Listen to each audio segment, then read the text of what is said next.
Sudah terlihat? Sudah, Bapak. Sudah, Bapak. Oke ya. Baik, materi kedua pada hari ini kita ingin membahas tentang kerangka kerja untuk analisis konsumen. Namun sebelum itu, saya ingin mengingatkan bahwa di virtual learning pertemuan kedua ada tugas ya, ada tugas dari pertemuan ke-1 ya. Di situ sudah saya jelaskan apa yang harus dikerjakan oleh mahasiswa ya. Nah, nanti di virtual learning sudah ditulis juga due date ya, batas akhir pengumpulan ya, kalau tidak salah tanggal 4 ya, tanggal 4 November kalau tidak salah. Jadi nanti pengumpulannya juga dilakukan melalui virtual learning ya. Silahkan itu jawabannya bisa diketik di MS Word ya, dengan catatan produk yang akan analisis ya untuk strategi pemasarannya itu jangan sama ya, jadi berbeda-beda ya. Silahkan mungkin ada yang sabun atau mungkin sampo ya, mungkin juga pasta gigi atau mobil ya, mungkin juga jasa juga silahkan ya. Jadi tidak hanya produk barang ya, produk jasa juga dibolehkan ya. Silahkan, jelas ya. Bisa dibuka di virtual learning-nya nanti ya. Jelas yang lain? Baik, Pak. Oke, ya. Oke, kita mulai tentang kerangka kerja untuk analisis konsumen. Jadi kerangka kerja ini semacam rencana ya. Rencana terdiri dari beberapa bidang yang harus dikerjakan ya sebelum kita melakukan analisis konsumen. Ini perlu disampaikan karena kita adalah pendidikan vokasi ya, sehingga saya akan lebih banyak memberikan kasus-kasus ya dalam bentuk tugas kepada mahasiswa ya, sehingga nanti mahasiswa akan lebih paham bagaimana teori-teori tentang perilaku konsumen ini dapat diterapkan ya dengan tugas-tugas itu, sehingga bisa mendekati lah gitu ya, mendekati dengan kondisi yang sebenarnya di perusahaan. Kalau sama persis sih tidak mungkin ya, karena sangat berbeda ya, tapi minimal bisa mendekati lah ya dengan kondisi real di lapangan ya. Nanti kalau untuk melihat kondisi realnya, mahasiswa akan mendapatkan proyek-proyek ya dari prodi ya. Kemudian juga akan mendapatkan kunjungan industri ya, dan juga akan mendapatkan tugas magang gitu ya. Ini semua saling membantu ya satu sama lain untuk lebih memahami ya bagaimana kondisi teori itu diterapkan di lapangan ya atau di perusahaan. Mahasiswa sebelum nanti masuk ke lapangan tentu teori-teori harus dipahami terlebih dahulu ya.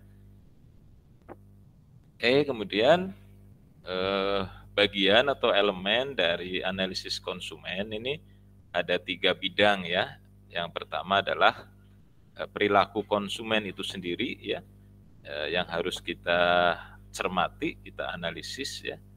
Kemudian yang kedua adalah afeksi dan kognisi konsumen, ini melekat pada diri konsumen ya, afeksi dan kognisi, sehingga setiap konsumen, setiap orang bisa berbeda-beda ya.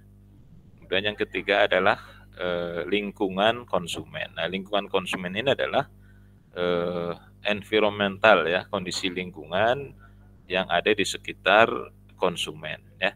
Ini bisa internal environmental maupun eksternal environmental ya. Nah, scanning environmental ini dilakukan dalam menyusun strategi pemasaran. Nah, 3 komponen ini dalam menganalisis konsumen ya, untuk melakukan strategi pemasaran ya, saling berhubungan ya, baik dari sisi perilaku konsumen itu sendiri ya, akan dipengaruhi oleh lingkungan konsumen, akan dipengaruhi oleh afeksi dan kognisi konsumen yang ada di diri konsumen itu sendiri ya. Nanti bagaimana afeksi dan kognisi akan kita jelaskan ya. Kemudian lingkungan konsumen juga mempengaruhi. Ya, jadi semua itu saling berhubungan, saling mempengaruhi. Nah, lingkungan ya juga akan dipengaruhi oleh perilaku dan juga dipengaruhi oleh afeksi dan kognisi. Karena apa? Lingkungan ini juga berubahnya dibentuk atau sebagai dampak dari perilaku manusia juga ya, di mana perilaku manusia itu juga bisa merupakan bagian dari perilaku konsumen ya. Nah, kemudian afeksi dan kognisi konsumen ini jelas ya melekat di diri konsumen. Artinya dia adalah melekat pada diri manusia. Dengan demikian maka akan dipengaruhi ya oleh lingkungan konsumen dan juga oleh perilaku konsumen. Nah, ini terus saling mempengaruhi secara terus-menerus sehingga strategi pemasaran sangat mungkin ya bisa berubah-ubah.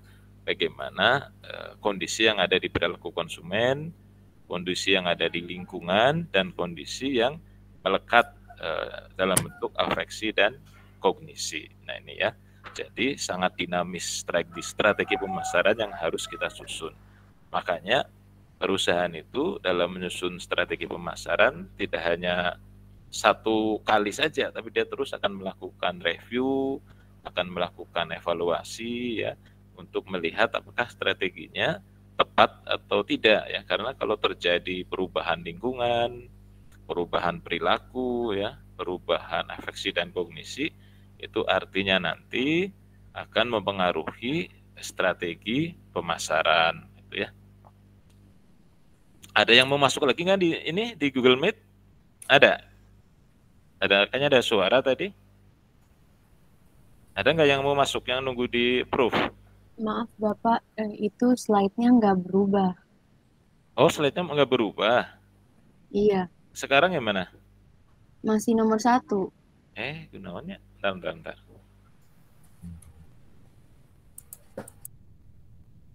Sekarang yang mana? Udah Bapak, udah berubah. Oke, nanti saya tidak saya fullkan kalau gitu ya. Oke, slide yang ketiga. Nah nih, slide yang ketiga kita akan membahas afeksi ya. Jadi komponen dari afeksi dan kognisi konsumen. Apa itu afeksi ya? Ini perlu diketahui oleh mahasiswa. Sebenarnya afeksi dan kognisi ini juga ada di ilmu psikologi ya, tetapi karena ini juga terkait dengan perilaku konsumen juga manusia begitu ya, sehingga kita juga harus belajar apa itu afeksi dan kognisi gitu ya. Kecuali kalau konsumennya bukan manusia ya. Kalau konsumen kita ya walaupun dia diberikan untuk binatang misalnya ya, tetap aja yang memutuskan kan manusia ya. Katakanlah misalnya kita beli makanan kucing gitu ya, yang memutuskan untuk membeli atau tidak kan tetap manusia, bukan kucingnya gitu ya. Jadi konsumennya tetap juga manusia walaupun itu adalah produknya makanan kucing misalnya gitu ya. Jadi afeksi ini adalah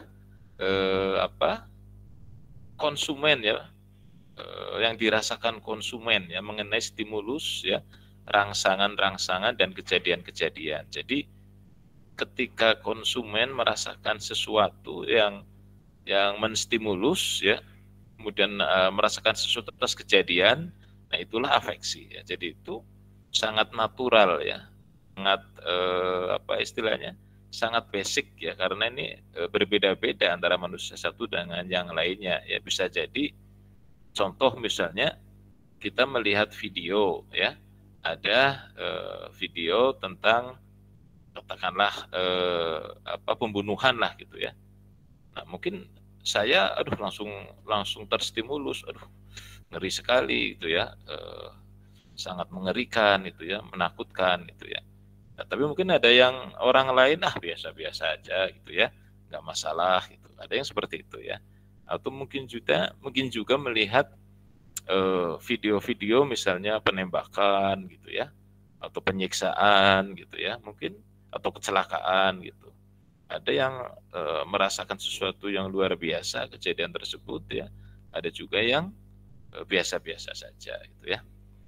Nah, contoh yang lain misalnya melihat ada orang yang hidupnya itu apa sih di video misalnya ya, mengalami hal-hal yang ya apa sih menyedihkan, tapi juga kita terharu lah, mengharukan gitu ya. Ada kasus-kasus yang seperti itu, kemudian kita merasa terangsang ya, ingin membantu itu ya, merasa terangsang, aduh kasihan banget, saya akan bantulah, kalau misalnya ada donasi akan saya kirim, akan saya transfer untuk dia misalnya gitu ya. Nah ini berbeda-beda. Ada juga ada manusia yang biasa aja walaupun dia melihat kondisi seperti itu ya, ada yang cuek-cuek saja. Jadi ini afeksi ini berbeda antara satu orang dengan orang yang lain. Makanya perilaku konsumen juga berbeda-beda manakala disuguhi kejadian-kejadian, baik itu dalam bentuk informasi produk ya, ataupun mungkin dalam bentuk rangsangan-rangsangan dari produk dan seterusnya, itu berbeda-beda. Inilah maka perlu dipelajari dalam strategi itu, bagaimana afeksi yang muncul di konsumen ya. Nah, caranya bagaimana? Nanti bisa dengan misalnya survei, dengan kuesioner gitu ya, atau mungkin dengan wawancara ya, atau mungkin dengan feedback dan seterusnya ya. Jadi berbagai cara bisa dilakukan.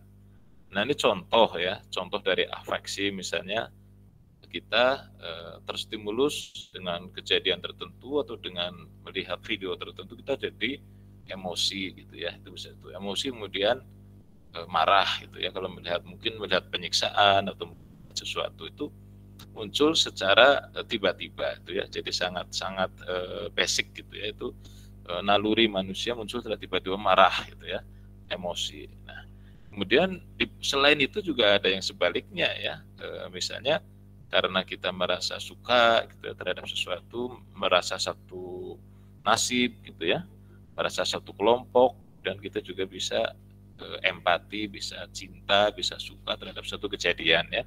Jadi ini bisa bertolak belakang, tergantung kita tuh kepada mana, pada siapa gitu. Misalnya kalau itu satu kelompok atau satu nasib ya, itu biasanya kita akan ikut kasihan. Sebaliknya kalau terjadi sesuatu yang mengesalkan, ikut marah gitu ya. Nah, ini sangat-sangat berbeda-beda ya antara orang dengan orang yang lain. Kemudian kondisi perasaan ya. Kondisi perasaan juga setiap orang meresponnya berbeda-beda.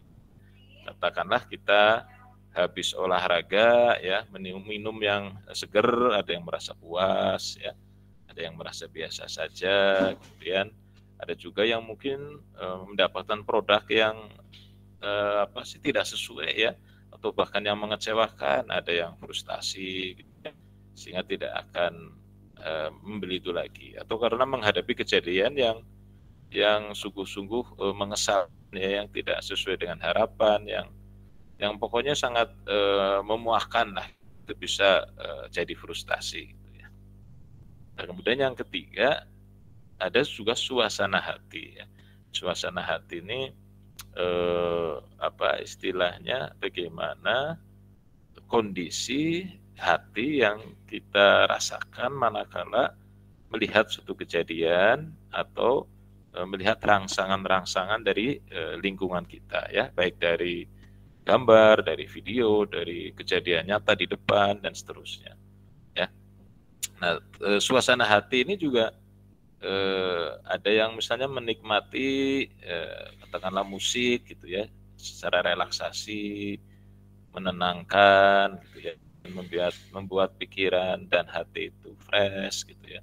Ada yang seperti itu ya.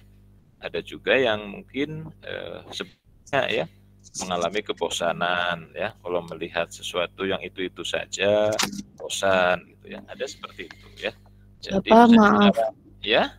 Maaf, itu Hussein katanya belum di ACC, Pak.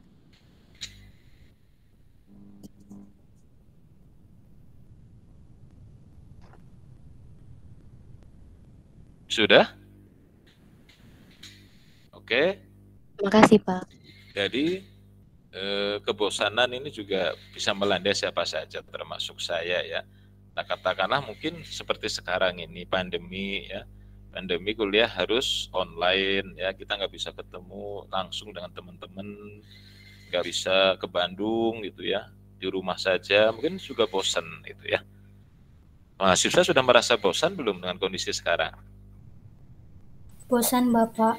Bosan ya, karena di rumah terus ya, tidak ketemu teman-teman, tidak bisa kos gitu ya. Kalau di kelas, di kampus kan dinamis gitu ya, banyak berhubungan dengan teman-teman, banyak berkegiatan dan seterusnya ya. Makanya ini juga hal yang wajar manakala suasana hatinya itu bosan dengan kondisi yang sekarang. Kemudian yang keempat, sikap yang ringan ya. Ini adalah bagian dari afeksi ya. Tapi untuk kegemaran, kesukaan ya mungkin secara instan kalau saya tanya mahasiswa gemarnya apa, sukanya apa, mungkin akan secara cepat menjawab gitu ya. Coba saya tanya nih ya, mahasiswa sukanya apa untuk saat ini? Apa sukanya? Atau gemarnya melakukan apa? Nonton film, Pak. Siapa tadi saya mahasiswanya, saya lihat dulu nih. Main game.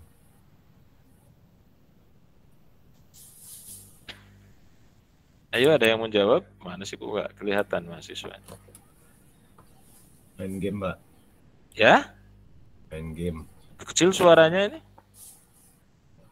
Main game, Mbak. Suaranya kecil, kurang keras?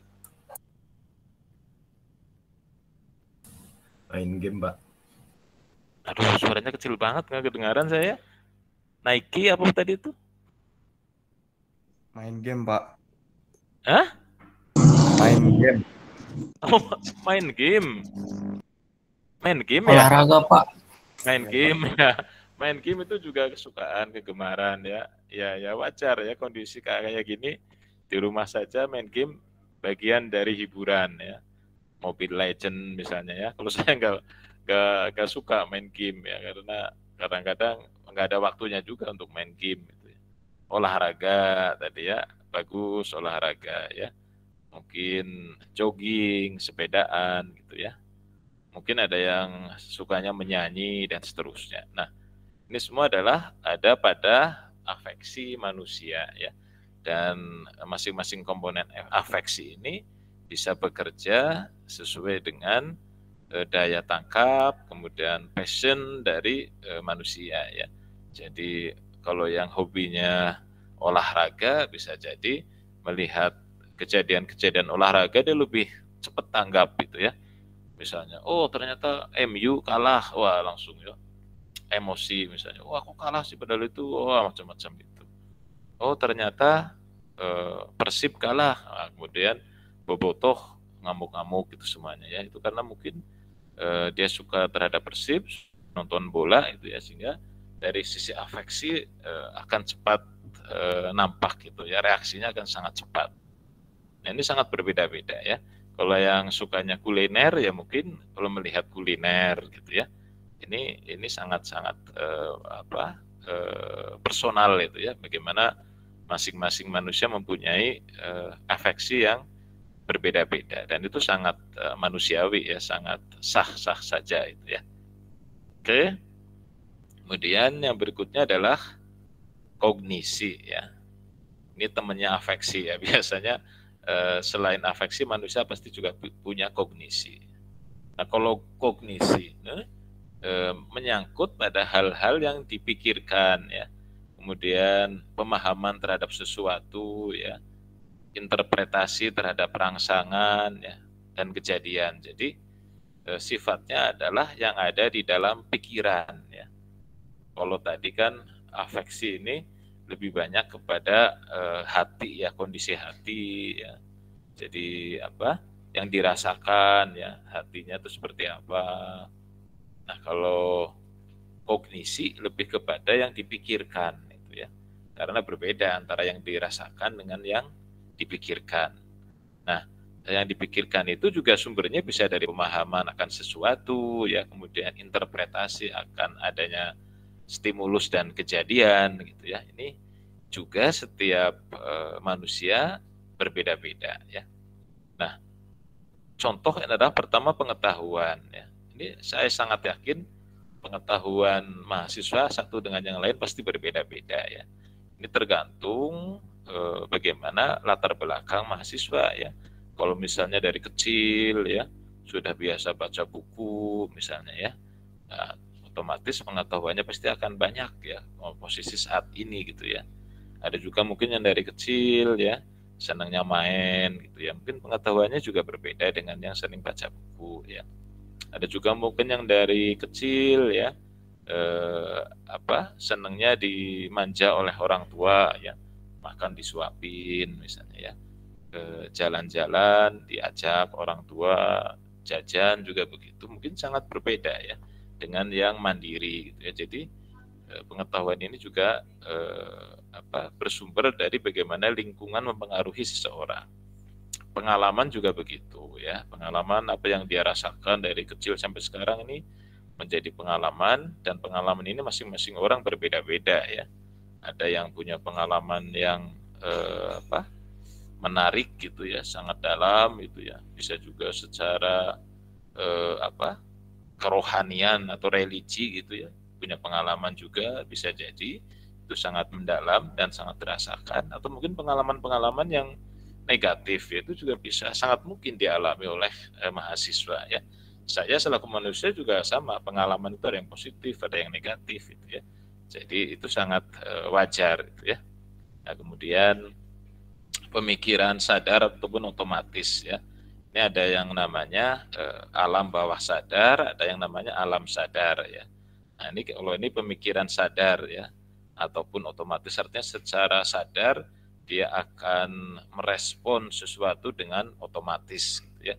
Kalau misalnya mahasiswa gitu ya, karena ketemu dengan ular kobra begitu, mungkin secara sadar dia akan merespon otomatis, menghindar atau bagaimana, menjauh gitu ya dari ular kobra tersebut ya. Kemudian detil-detil informasi. Nah, ini informasi-informasi yang diterima oleh mahasiswa atau oleh setiap manusia gitu lah ya, sejak dia kecil ya, dan itu bisa tertanam di dalam benak manusia ya. Jadi secara pemikiran ini, pengetahuan, pengalaman ya, informasi itu bisa tertanam di benak manusia ya, yang disebut kognisi. Jadi kognisi ini bisa tertanam di benak manusia dan itu akan masuk ke memori ya, memori yang tentu saja tidak mudah dihapus ya. Kalau memori di komputer kita nyimpen file bisa aja dihapus, tapi kalau ada di otak kita ya itu biasanya akan tertanam ya, susah untuk move on ya, susah untuk dihapus ya. Dan ini akan berperan ya di dalam manusia mengambil keputusan gitu ya. Makanya karakter manusia itu bisa berbeda-beda gitu ya dalam mengambil keputusan, sangat tergantung kepada apa yang ada di dalam memori, dan itu menjadi pertimbangan. Biasanya kalau mengalami sesuatu akan muncul sendiri pengalaman-pengalaman sudah dirasakan, pengetahuan, informasi gitu ya. Nah, itu semuanya akan muncul ikut berperan mempengaruhi keputusan yang akan diambil oleh manusia atau oleh konsumen ya. Jadi afeksi dan kognisi ini dua bidang yang selalu melekat di dalam diri manusia ya. Nah, kalau manusia itu sebagai konsumen ya, kita selaku perusahaan yang ingin membuat strategi pemasaran harus bisa melihat ya afeksi dan kognisi dari calon konsumen kita itu seperti apa, sehingga kita bisa memberikan atau menawarkan produk yang bisa mereka terima. Nah, ini ya tujuannya kenapa dalam menyusun strategi kita harus mengetahui kondisi afeksi dan kognisi dari calon konsumen kita atau dari calon pelanggan kita gitu ya. Nah, kemudian yang berikutnya adalah perilaku konsumen ya. Nah, perilaku konsumen ini juga menjadi bagian yang dianalisis ya atau dicermati manakala kita menyusun strategi pemasaran ya. Nah, pertama ini adalah mengacu kepada aksi fisik konsumen secara langsung ya, yang dapat diamati ya, kemudian kemudian diukur gitu ya. Jadi kalau aksi fisik ya otomatis kelihatan gitu ya. Katakanlah kita melihat bahwa konsumen itu tidak suka lah dengan katakanlah produk yang mengandung babi misalnya. Itu akan kita ketahuan ya. Sehingga kalau dia tidak suka dengan produk yang mengandung babi, otomatis tidak mungkin kita tawarin produk tersebut gitu ya. Nah, mungkin juga dia akan ada reaksi gitu ya, menolak gitu. Atau mungkin yang tidak suka dengan jasa ya, jasa-jasa yang katakanlah yang negatif lah gitu ya, yang sifatnya negatif ya jelas tidak mungkin akan ditawari ya. Nah, kemudian yang kedua, hanya melalui perilaku penjualan dan keuntungan dapat didapatkan ya. Jadi perilaku konsumen ini ya sangat tergantung juga bagaimana perilaku penjualan ya. Karena dalam kita menerapkan perilaku penjualan, maka di situ konsumen akan melihat apakah dia suka atau tidak dengan cara penjualan yang kita lakukan. Kalau konsumen suka, kemudian kita juga bisa menjual, maka itu akan memperoleh keuntungan. Jadi salah satu strategi pemasaran adalah melihat target ya. Berapa sih keuntungan yang ditargetkan dari suatu produk yang akan kita tawarkan. Ada itu ya, jadi dalam rencana, dalam anggaran keuangan, setiap produk pasti akan diberikan target ya oleh perusahaan. Nah, ketika target itu sudah diberikan, sedangkan kita menyusun strategi, maka menjadi pertimbangan utama ya, berapa target keuntungan, kemudian cara menjual yang tepat yang dapat diterima konsumen itu seperti apa ya. Kalau kita menjualnya secara direct misalnya ya, secara langsung dengan konsumen ya, mungkin kita bisa melihat langsung reaksi konsumen gitu ya. Kita bisa melihat langsung mereka cara menerimanya seperti apa ya. Apakah langsung menerima dengan senang hati atau mungkin terpaksa atau mungkin menolak gitu ya. Kita bisa melihat responnya kalau direct sales, penjualan secara langsung ya. Nah, beda dengan penjualan yang tidak langsung, itu mungkin berbeda juga ya. Kemudian seperti sekarang ya, penjualan secara online ya, melalui marketplace, melalui media sosial ya, misalnya Instagram dan seterusnya, itu tidak secara langsung kita melihat perilaku yang diterima oleh konsumen. Paling melalui respon ya, atau testimoni ya, atau umpan balik dari konsumen, itu kita bisa mendapatkannya seperti itu ya. Oke, kemudian yang mengarahkan perilaku konsumen ya. Ini ada beberapa faktor yang bisa mengarahkan perilaku konsumen. Artinya apa mengarahkan itu? Perilaku yang bisa membentuk ya, sesuatu yang bisa membentuk perilaku konsumen itu seperti apa? Apakah dia perilakunya mudah berubah gitu ya dalam mengambil keputusan, atau dia setia terhadap suatu brand gitu ya, itu sangat dipengaruhi pertama oleh kualitas superior ya. Jadi apabila ada produk ya yang mempunyai kualitas superior dan itu diakui oleh masyarakat, maka produk itu tentu akan menjadi produk yang istimewa ya. Artinya kalau konsumen punya duit ya, akan membeli produk tersebut karena memang kualitasnya superior dan itu sudah tertanam di benak konsumen ya.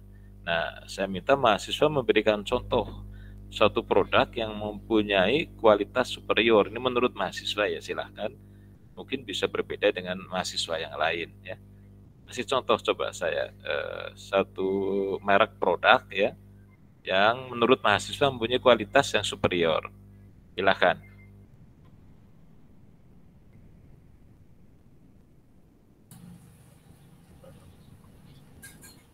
Ya, silahkan. Apa kira-kira? Eiger, Pak. Apa? Ini suaranya kecil banget sih. Apa? Eiger. Eiger. Oke, Ya. Eiger ya. Ini dari siapa nih? Lutfi, Pak. Hah? Lutfi. Lutfi. Oke, Lutfi. Jadi menurut Lutfi, Eiger itu mempunyai kualitas yang superior ya. Itu sah-sah saja ya, karena mungkin Lutfi merasa dengan brand Eiger, dengan produk Eiger merasa cocok gitu ya, merasa apa yang diinginkan tuh terpenuhi gitu ya dengan memakai produk Eiger ya. Biasanya Lutfi ini kalau punya Eiger apa barang apa Lutfi? Apa topi, sepatu, tas atau apa gitu? Iya Pak, kayak aksesoris gitu. Hah? Ya kayak tas Pak, tas Tas sama ya. sama dompet. Gimana menurut Lutfi kualitas tas Eiger? Awet Pak, bagus. Awet. Nah ternyata Lutfi itu sama dengan saya. Ya, Lutfi saya juga tasnya Eiger. Saya tasnya Eiger ya sama ya. Saya pakai awet dari dulu nih sampai sekarang masih bertahan ya. Beda dengan merek yang di bawahnya lah gitu ya. Nah ini jadi saya sepakat kalau untuk saya lah ya, sepakat bahwa Eiger itu untuk tas memang bagus lah gitu ya. Oke, kemudian yang berikutnya adalah harga yang lebih rendah. Nah ini konsumen-konsumen yang sensitif terhadap harga gitu ya, biasanya akan terpengaruh ya manakala ada informasi harga yang lebih rendah ya, baik itu karena diskon ya, cuci gudang atau karena promo dan seterusnya. Ini akan mengarahkan konsumen untuk membeli produk dengan harga yang lebih rendah, tentu dengan kualitas yang bagus lah gitu ya menurut konsumen tersebut gitu ya. Katakanlah saya misalnya ya, saya kalau ada diskon dari tas Eiger ya, misalnya 50% karena ada program promo ya, biasanya saya beli gitu ya, atau mungkin topi Eiger gitu ya, ada diskon, misalnya saya beli. Tapi kalau tidak ada diskon ya tidak saya beli itu karena harganya bisa lebih tinggi gitu ya. Itu contoh ya bagaimana kita diarahkan oleh harga yang lebih rendah. Nah, kemudian kenyamanan yang lebih tinggi. Nah, ini kenyamanan ya. Ini faktor lain ya, bukan harga ya, bukan kualitas tapi kenyamanan.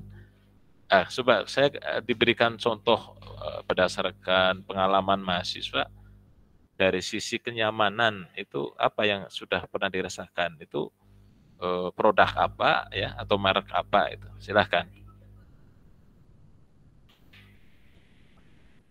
Sepatu Nike, Pak. Ya, Sepatu Nike. ini suaranya kecil banget sih tadi. Ini Luffy juga ya? Halo? Iya, Pak. Halo, ini Lutfi? Ini Muhammad Husain, Hah? Pak. Muhammad Husain. Oh, Husen. Husen apa Husen? Sepatu Nike, Pak, misalnya. Sepatu Nike. Oke, nyamannya gimana menurut Husen? Nyamannya dia enteng, Pak. Saat Enteng. dipakai Kenapa? dan tahan lama. Tahan lama. Empuk juga ya? Iya, Pak. Empuk ya.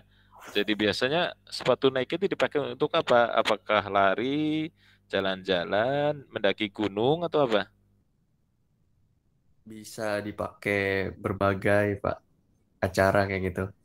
Berbagai acara bisa untuk Kayak nongkrong, jalan-jalan, bisa olahraga untuk juga bisa. olahraga gitu ya. Iya, Pak. Oke, ya.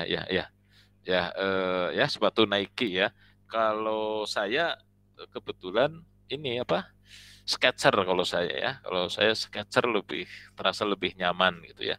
Nggak apa-apa itu kan tergantung apa selera masing-masing ya. Itu sah-sah saja. Oke. Kemudian pelayanan yang lebih baik. Nah, ini juga menjadi faktor yang bisa mengarahkan perilaku konsumen ya. Kalau dia merasakan pelayanan yang bagus, yang lebih baik daripada yang lain, mungkin akan menuju ke situ ya. Ini biasanya perusahaan jasa misalnya ya, atau mungkin perusahaan barang juga bisa saja ya. Tapi biasanya kalau pelayanan itu banyak di perusahaan jasa yang kalau dia bagus ya unggul, ya biasanya akan menjadi pilihan bagi konsumen gitu ya. Kalau pelayanan yang lebih baik, ada yang bisa memberikan contoh mahasiswa, silahkan. Mungkin dari pengalaman. Bang BCA, Pak. BCA, oke ya. BCA itu apa? Yang lebih baiknya dari sisi mana? Coba. Sisi saat buat kartunya mungkin, Pak. Kartunya, Dengan kartunya gimana? ya dia lebih kayak ngeprioritasin konsumennya dia, Pak. Seperti itu. Maksudnya gimana prioritas konsumen? Maksudnya gimana? Iya, dia ngelayanin Ya, konsumen yang datang saat melayani. buat bikin ATM, Pak. Dengan pelayanan yang Melayani baik. gimana? Iya, Pak. Nggak, suaranya kurang jelas. Melayani gimana tadi? Iya, melayanin konsumen dengan baik, Pak. Mau melayani konsumen dengan baik ya. Mungkin Ya, dari sisi tempat bersih ya, iya, Pak. disediakan minuman gitu ya. Di situ ada, kemudian juga antriannya juga bagus ya kalau di BCA ya. Oke lah ya, itu bisa sangat mungkin ya karena buktinya BCA juga bank yang besar ya, yang pelanggannya sangat banyak ya, dan terbesar itu di Asia Tenggara ya, dari jumlah pelanggan ya. Jadi wajar ya itu BCA. Oke ya. Kemudian produk, toko atau merek yang lebih trendy gitu ya. Jadi mungkin dari sisi produknya atau dari toko yang menjual produknya trendy ya, atau mungkin dari merek yang lebih trendy itu bisa menjadi eh, apa daya tarik ya sehingga mengarahkan konsumen untuk masuk ke toko tersebut atau untuk membeli produk tersebut atau membeli merek tersebut ya. Nah, kalau dari sisi toko mungkin ya didesain ya dengan pernak-pernik, dengan interior yang trendy gitu ya, itu bisa menjadi daya tarik ya. Kadang-kadang itu desain interior dari toko juga sangat mempengaruhi kita ya. Kalau desainnya menarik, ya wah kita ingin masuklah ke dalam melihat apa aja sih yang dijual gitu. Itu misalnya toko ya. Sama juga dengan produk atau merek gitu ya. Silahkan mungkin ada yang ini punya pengalaman dari produk, toko atau merek yang lebih trendy yang pernah dirasakan oleh mahasiswa, silahkan.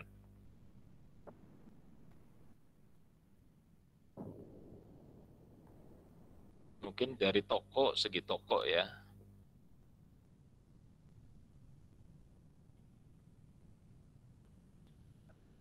Ada yang punya pengalaman dari segi produk, toko atau dari segi merek yang dirasakan lebih trendy, gitu ya. Lebih trendy itu ya lebih menarik lah gitu ya. Kafe mungkin, Pak. Kafe, ya kafe ini anu ya tampilannya bagus-bagus ya. Apalagi kalau malam ya. Kalau malam itu lampunya juga menarik ya. Ini bisa jadi tempat nongkrong ya, sambil ngopi gitu ya. Kemudian atau nonton bareng gitu ya. Ini sangat-sangat berpengaruh nih kafe ya dengan desain yang menarik akan didatangi oleh konsumen. Oke, bagus ya. Kemudian berikutnya adalah ketersediaan yang mudah ya, artinya produk itu disediakan dan selalu ada gitu ya. Sehingga kalau kita membutuhkan ya artinya produk itu selalu tersedia gitu ya. Contohnya apa? Ada yang pernah punya pengalaman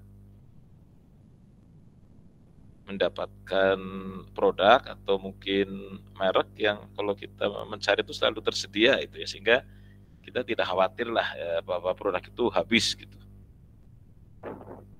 Apa misalnya?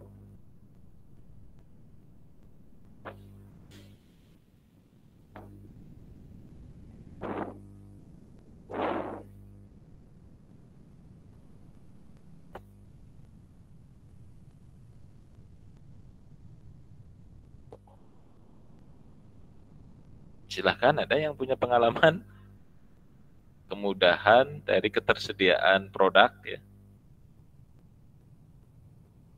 Mie Oh, instan, Pak. mie instan ya. Mie instan itu jarang kosong ya. Kalau kita beli ya selalu ada ya. Karena mahasiswa juga belinya mungkin untuk keperluan seminggu gitu ya. Sehingga stok selalu tersedia. Kalau mie instan itu biasanya fanatik sama merek nggak? Indomie mungkin, Pak. Indomie ya. Oke, alasannya apa kenapa suka sama Indomie? Eh, Menurut Kamila sih kayak lebih rasanya tuh lebih enak gitu Pak daripada mie yang lain. rasanya lebih enak ya. Oke, ya itu sah-sah saja ya, masing-masing orang mungkin punya selera ya, selera yang berbeda, pengalaman yang berbeda terhadap mie instan itu ya. Oke, kita lanjutkan. Nah, ini adalah lingkungan konsumen ya. Tadi perilaku konsumen, afeksi dan kognisi. Nah, sekarang lingkungan konsumen ya. Nah, lingkungan konsumen artinya sesuatu yang ada di sekitar konsumen ya. Baik itu lingkungan internal maupun eksternal ya. Nah, ini mengacu pada segala hal di luar konsumen yang mempengaruhi hal yang mereka pikirkan, mereka rasakan dan lakukan. Jadi, lingkungan ini mempengaruhi afeksi, kognisi ya, dan tadi perilaku konsumen ya. Saya pikir ini sangat universal ya. Semuanya itu pasti dipengaruhi oleh lingkungan ya. Kita juga sebagai manusia, sebagai mahasiswa pasti dipengaruhi oleh lingkungan kita. Kita punya perusahaan, punya bisnis juga dipengaruhi oleh lingkungan kita ya. Kita punya orang tua ya, punya keluarga, rumah itu juga dipengaruhi oleh lingkungan kita. Jadi itu sangat universal ya, bahwa lingkungan itu memang di mana-mana pasti berpengaruh gitu ya. Nah, berbagai macam pengaruh khusus untuk konsumen ini ya, untuk afeksi, kognisi, kemudian untuk perilaku ya, itu dipengaruhi oleh budaya, subbudaya, kelas sosial, kelompok acuan ya, keluarga, toko, produk, iklan, banyak sekali ya. Sangat banyak yang mempengaruhi kita selaku perilaku konsumen ya. Nah, kalau sekarang ini dengan media sosial ya, baik itu elektronik ataupun media sosial ya, TV, mungkin radio ya, kemudian website, internet ya, Instagram, Facebook dan lain sebagainya lah gitu ya. Itu menjadi yang sangat berpengaruh ya terhadap kita. Artinya itu menjadi bagian dari lingkungan konsumen ya. Di situ ada iklan ya, kemudian ada mungkin kuis-kuis gitu ya, atau mungkin gift ya, GA gitu ya. Yang sebenarnya itu adalah promosi juga gitu ya. Macam-macam sekarang ya teknik promosi. Nah, ini bisa mempengaruhi konsumen. Nah, dengan demikian maka faktor-faktor lingkungan ini juga menjadi pertimbangan yang harus dicermati ya, manakala kita menyusun strategi pemasaran. Jadi selain faktor yang melekat di konsumen tadi, afeksi, kognisi, kemudian perilaku konsumen itu sendiri, nah kemudian lingkungan ya, itu juga menjadi pertimbangan manakala kita menyusun strategi pemasaran ya. Kalau kita ingin memasarkan di suatu kelompok masyarakat itu ya, dengan budaya yang ya masih ketimuran gitu ya, masih sangat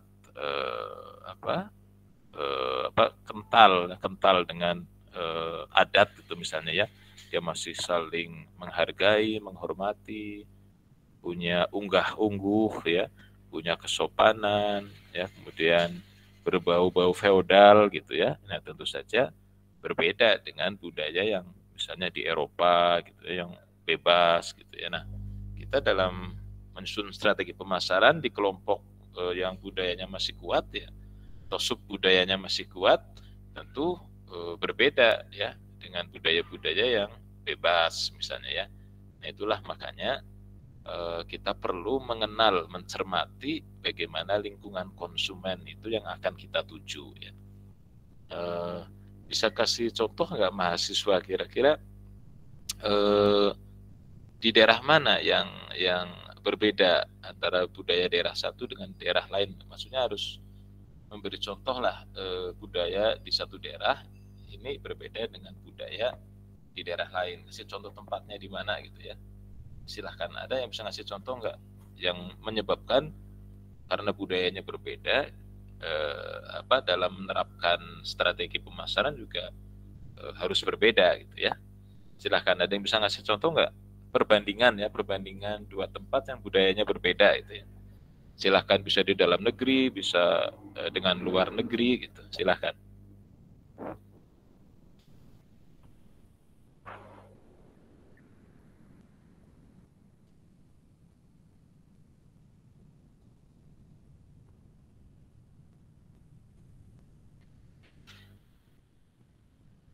Saya sambil minum ya.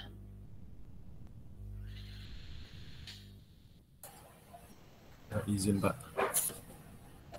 Ya, silahkan. Eh, dulu pernah ada salah satu iklan sabun gitu Pak. Nah itu iklannya itu dari bisa apa namanya berbeda gitu. Kayak contohnya penggunaan aktornya di iklannya gitu. Kalau waktu itu iklan sabun itu yang tampil di daerah kayak negara-negara Muslim gitu, dia tidak apa namanya, walaupun dia iklan sabun gitu, tapi dia iklannya menutup aurat gitu kan. Nah, tapi di luar apa namanya, di luar daerah gitu yang tidak negara Muslim, dia ikan sabun pada umumnya gitu Pak. Oke, bagus ya, contoh yang bagus, bagus sekali contohnya, betul ya. Jadi itu artinya dia strategi pemasarannya berbeda ya antara budaya Muslim dengan yang bukan Muslim ya. Oke, bagus itu contohnya ya. Banyak ya contoh-contoh yang lain ya yang bisa menunjukkan bahwa strategi pemasaran itu berbeda karena melihat budayanya berbeda ya. Contoh lain misalnya Coca-Cola itu ya. Coca-Cola itu kalau di Indonesia lebih manis ya dibanding dengan Coca-Cola di Amerika ya. Jadi ini menunjukkan strategi yang berbeda untuk budaya yang berbeda ya. Nah, kemudian KFC juga ya. KFC itu atau Kentucky Fried Chicken kalau di Indonesia pakai nasi gitu ya. Di negara asalnya Amerika tidak pakai nasi tapi pakai kentang ya. Ini suatu contoh lah ya, banyak contoh yang lain ya bahwa strategi pemasaran berbeda karena melihat lingkungan dalam bentuk budaya yang berbeda. Oke. Oke, kita lanjutkan kelas sosial ya. Ini juga sudah jelas lah ya, kelas sosial itu kan di negara kita juga ada kelas menengah, ada kelas atas, kelas bawah ya. Itu pasti berbeda cara kita memasarkan produknya ya, termasuk juga jenis produknya juga mungkin berbeda gitu ya. Oke, kemudian kelompok acuan ya. Kelompok acuan itu ya katakanlah ada sisi lingkungan konsumen yang biasa menjadi rujukan gitu ya, rujukan terhadap sesuatu ya, katakanlah biasanya di lingkungan yang banyak pesantren ya, acuannya adalah misalnya kiainya gitu ya. Kemudian mungkin ada acuannya itu artis gitu ya, atau mungkin dari sisi organisasi kemasyarakatan ya, atau mungkin dari MUI dan seterusnya, macam-macam ini ya. Biasanya masing-masing konsumen mempunyai kelompok acuan sendiri-sendiri gitu ya, dan itu wajar ya karena kita bisa berkiblat kepada suatu acuan tertentu ya. Kalau misalnya umat muslim mungkin lebih banyak berkiblat kepada Al-Quran gitu ya, hadis, kemudian fatwa-fatwa ulama gitu ya, itu mungkin seperti itu. Kemudian keluarga ya, ayah, ibu ya, mungkin juga kakek, nenek itu ya, adik, kakak itu ya, itu bisa mempengaruhi ya kita selaku konsumen ya, karena kita berkomunikasi, berinteraksi secara harian ya, setiap hari ketemu ya. Ya mungkin seperti sekarang ini ya, kondisi pandemi di rumah saja, faktor keluarga mungkin sangat besar ya terhadap kita ya, dalam mungkin memutuskan ya membeli suatu produk, sangat dipengaruhi bisa jadi oleh keluarga kita itu ya. Nah, kemudian toko juga mempengaruhi ya. Tadi sudah dicontohkan misalnya kafe ya, itu bisa mempengaruhi. Kemudian juga dari sisi produknya sendiri tadi dicontohkan Haiger gitu ya, Nike ya. Nah, kemudian iklan ini juga mempengaruhi kita karena kita lihat Facebook ada iklan ya, Instagram ada iklan, TV ada iklan, YouTube ada iklan, ya. Radio ada juga yang pakai iklan, ya. Jadi iklan ini ada di sekitar kita, ya, dan akan mempengaruhi kita, ya. Mungkin untuk saat ini iklan-iklan yang sering mampir ke kita mungkin di media sosial kali ya, karena kalau di radio kita mungkin lebih jarang, ya. Di televisi mungkin sering mampir ke kita, ya. Jadi itu yang menjadi bagian dari keterpengaruhan kita atau arahan kita itu terpengaruh oleh iklan. Kalau menurut mahasiswa ini iklan di mana yang sering ditemui? Apakah di TV atau mungkin di YouTube atau mungkin di Facebook gitu? Di mana kalau mahasiswa sering ketemu TV, dengan Pak. iklan? Di mana? Di TV. Di TV. Oh, ini masih ini ya. Masih sering nonton TV ya. Kalau Malam doang, Pak. malam nonton sinetron kali ya. Iya. Enggak, Pak. Biasanya enggak. nonton ikut ayah sama bunda nonton apa. Oh gitu. Saya kira nonton sinetron itu apa Ikatan Cinta gitu ya. Bukan ya? Kalau sinetron Ikatan Cinta itu ada pertanyaan, nah ya, itu harga seikatnya berapa gitu ya. Ada yang bisa jawab mahasiswa itu. Harga seikatnya berapa kan gitu ya. Oke ya, itu ini ya kerangka kerja ya untuk analisis konsumen ya dalam kita menyusun strategi pemasaran ya. Jadi ini sekali lagi strategi pemasaran itu harus mencakup 3 komponen ini ya. Jadi kita kalau tidak mencakup 3 komponen ini ya tidak lengkap ya. Jadi nanti strateginya bisa keliru ya. Jadi supaya komplit ya harus 3 komponen tadi harus kita analisis ya. Perilaku konsumen, afeksi dan kognisi, kemudian lingkungan konsumen. Nah, kalau ini adalah menyangkut penelitian ya dan analisis konsumen pada strategi pemasaran. Jadi kalau kita menyusun strategi sangat mungkin kita melakukan kegiatan penelitian sebelumnya ya. Penelitian itu bisa dalam bentuk survei gitu ya. Bisa juga misalnya kita membuat semacam tulisan gitu ya. Secara kualitatif gitu ya, kita bikin tulisan juga bisa. Tapi kebanyakan penelitian dilakukan dengan survei ya. Karena apa? Kita ingin mengetahui apa yang menjadi kebutuhan, apa yang menjadi keinginan dari masyarakat. Nah, bentuknya bisa dengan kuesioner ya. Kuesioner itu sekarang mudah ya. Kita bisa menggunakan Google Form, kemudian kita sebarkan secara online ya. Nanti itu akan sampai kepada masyarakat atau kepada calon konsumen. Bisa melalui email, melalui WhatsApp ya, atau mungkin melalui Messenger, Telegram dan seterusnya ya. Jadi banyak sekali saluran-saluran yang bisa kita gunakan ya, untuk menyebarkan kuesioner ya, secara online. Ini murah ya, murah. Nah kemudian yang kedua cepat ya. Ini sangat banyak digunakan ya. Ada juga yang menggunakan telepon ya, wawancara dengan telepon ada ya. Ada juga mungkin yang dengan email gitu ya, macam-macam ya cara yang bisa digunakan untuk menyebarkan kuesioner kepada konsumen kita itu ya. Nah ini bisa saya perbesar barangkali kelihatan.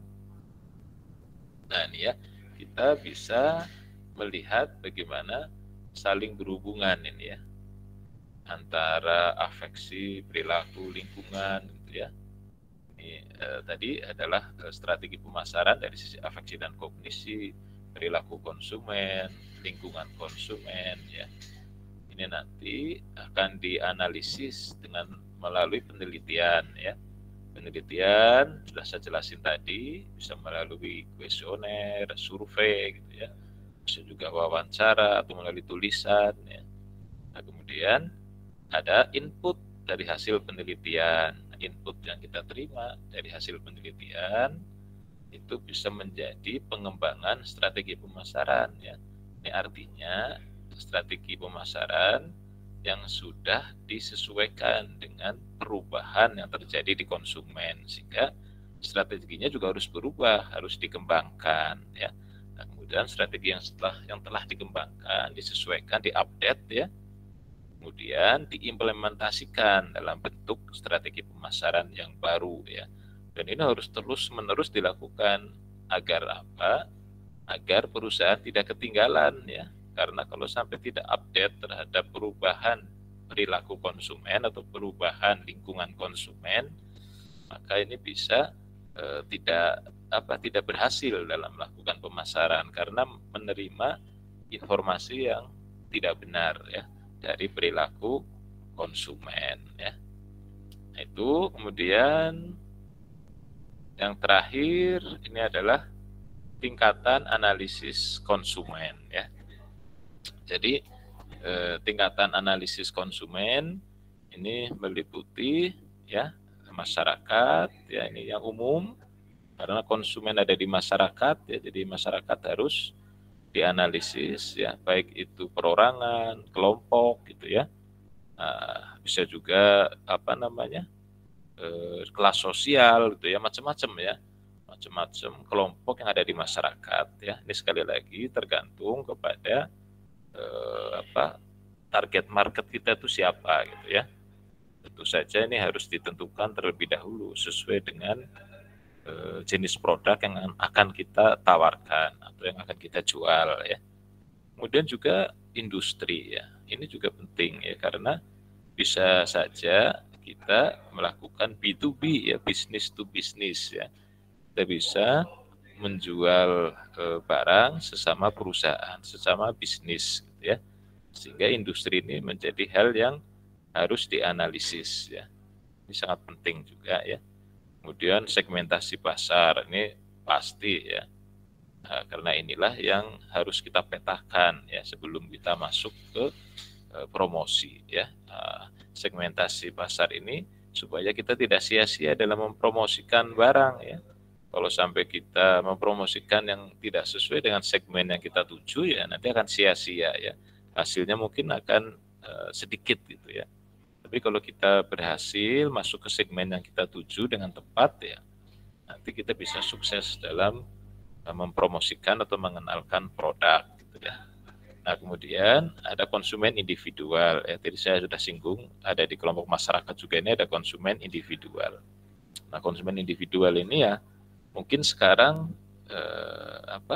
berperan besar ya karena dengan adanya media sosial, maka secara pribadi, secara individu, konsumen itu akan melihat informasi lewat handphone ya, di kamar ya, melihat-lihat di Lazada ya, mungkin di Shopee ya, di Tokopedia, dan bisa memutuskan sendiri, oh saya secara individu itu tidak ada lewat kelompok, tidak ada lewat industri gitu ya, secara individu, secara pribadi memutuskan membeli produk lewat marketplace misalnya ya, secara online. Jadi ini jadi tingkatan analisis dalam perilaku konsumen ya dalam kita menyusun strategi pemasaran. Itu ya anak-anakku sekalian, jadi secara garis besar tentang kerangka kerja untuk analisis konsumen. Jadi di sini faktor-faktor, kemudian tahapan-tahapannya sudah saya jelaskan. Apabila nanti ingin mempraktikkan itu yang menyusun strategi pemasaran dengan cara-cara ini, mahasiswa bisa melakukan tulisan, beli tulisan, atau mungkin melalui tabel gitu ya, untuk checklist misalnya seperti apa, bisa dicoba-coba gitu ya, untuk mempraktekkan bagaimana strategi pemasaran bisa kita lakukan dengan 3 komponen ini. Oke, ada yang ingin ditanyakan, silahkan.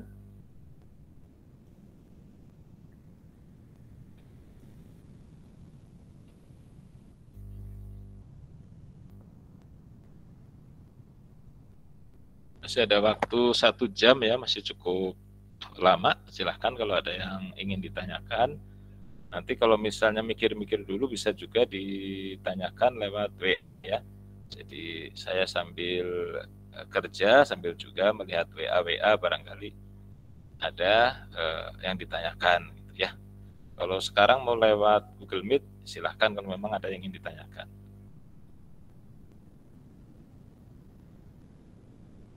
Oh iya, informasikan bahwa untuk tugas bab 1 ya, itu nanti karena produknya harus berbeda ya, antara satu mahasiswa dengan mahasiswa yang lain ya nih, jadi tidak harus lalu dibikin pusing, jangan ya, pokoknya sesuai dengan apa yang diketahui oleh mahasiswa saja ya.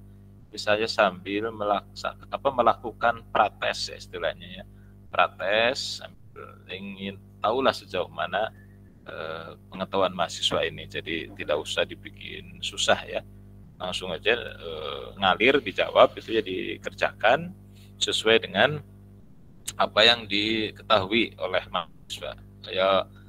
Produknya terserah ya, bisa itu produk yang beneran ada ya, atau mungkin juga produk imajiner ya, produk khayalan mahasiswa juga boleh ya, jadi tidak harus produk yang nyata. Kalau produknya nyata ada juga silahkan, jadi bebas saja. Oke ya, jelas ya mahasiswa ya? Jelas Pak. Insyaallah jelas Pak. Baik, kalau tidak ada yang tanyakan? Iya Bapak, mohon maaf mau bertanya. Berarti kita itu ngerjain yang sebelum halaman terakhir di PPT bab 1 ya Pak? Ya, betul, yang 12 itu. Berarti kita ngerjain itu habis itu, gini ya Pak, berarti kita pilih produk dulu, baru habis itu ngerjain lewat yang 12 itu. Yes, betul, bisa, benar. Gitu. Nah, produknya mau khayalan boleh, ya mau yang ada beneran juga boleh, gitu ya, bebas saja. Oke, siap Pak, terima kasih. Oke, kalau tidak ada yang ditanyakan, mungkin akan saya close Google Meeting. Nanti sekali lagi saya masih membuka pertanyaan apabila ada yang belum jelas lewat WA ya. Jadi ditulis saja di WA, nanti sambil saya kerja sambil saya jawab gitu ya. Ya, gitu ya anak-anak itu ya. Oke? Siapa? Baik, Pak. Oke ya. Terima kasih banyak ya atas perhatiannya ya. Mohon maaf atas kekurangannya. Assalamualaikum warahmatullahi wabarakatuh. Waalaikumsalam warahmatullahi wabarakatuh.